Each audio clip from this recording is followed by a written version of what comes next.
ನಮಸ್ಕಾರ ಫ್ರೆಂಡ್ಸ್. ಆ ಹುಡುಗ ನೋಡ್ತಾ ಇರಲ್ಲ ಪಾಪ, ಮಾತು ಬರಲ್ಲ, ಕಿವಿ ಕೇಳಿಸಲ್ಲ. ಅವನ ನೋಡಿದ್ರೆ ತುಂಬ ಬೇಜಾರಾಗುತ್ತೆ. ಅಂದಂಗೆ ಅವನ್ನೆಲ್ಲ ಭರತನಾಟ್ಯ ಡ್ಯಾನ್ಸು ಎಲ್ಲ ಸಖತ್ತಾಗಿ ಮಾಡ್ತಾನೆ.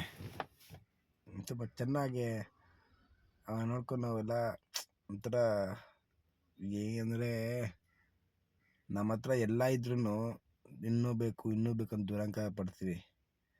ಅಂಥವ್ರನ್ನ ನೋಡಿ ನಾವು ಬುದ್ಧಿ ಕಲಿಬೇಕು. ಸಾಕು, ನಮ್ಮ ಹತ್ರ ಎಲ್ಲ ಇದ್ಕೊಂಡೆ ಏನೋ ಇನ್ನೂ ಬೇಕು, ಕಾರ್ ತೊಗೊಬೇಕು, ಬಂಗ್ಲೆ ತೊಗೊಬೇಕು, ಅದು ತೊಗೋಬೇಕು ಅಂತ ಹೇಳ್ತಿರಲ್ಲ ಪಾಪ.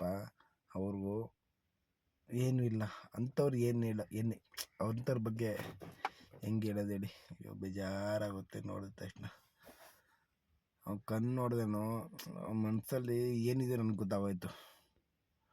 ಅದಕ್ಕೆ ಹೇಳೋದು, ತುಂಬ ಅಹಂಕಾರ ಪಡಬಾರ್ದು, ದುರಹಂಕಾರ ಇರಬಾರ್ದು. ಮನುಷ್ಯನಿಗೆ ಯಾವತ್ತು ನಾನೇ ಅನ್ನೋದು ಯಾವತ್ತೂ ಇರಬಾರ್ದು. ಇಷ್ಟು ಹೇಳ್ತಾ ಈ ವಿಡಿಯೋ ಮುಗಿಸ್ತಾ ಇದ್ದೀನಿ. Okay, bye. Thank you friends.